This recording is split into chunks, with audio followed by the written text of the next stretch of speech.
And next colour అండి wine colour.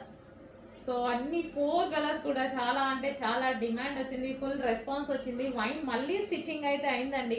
మీరు చూస్తున్నారు కదా, మినిమం ఆల్మోస్ట్ 2.5 months నుంచి ఓన్లీ లెహెంగాస్ వర్కే జరుగుతుంది.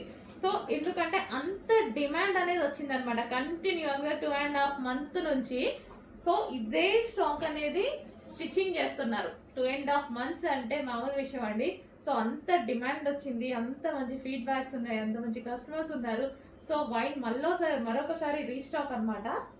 సో రెడీ టు డిస్పాచ్, ఈసారి మనకి రెడీ టు డిస్పాచ్ అయితే వచ్చింది. అండ్ నెక్స్ట్ బ్లౌజ్ చూద్దాము. ఇది వచ్చేసి మనకి బ్లౌజ్ పార్ట్. సో మనకి నార్మల్గా కస్టమైజేషన్ చేయించాలి అంటేనే ఈ ప్రైస్ పడుతుంది. మినిమం లెహెంగా మనం కస్టమైజేషన్ చేయించుకోవాలంటేనే 2,000 మినిమం తీసుకుంటున్నారు స్టిచ్చింగ్ ఛార్జెస్. సో అలాంటిది కంప్లీట్ స్టిచ్చింగ్ తోటి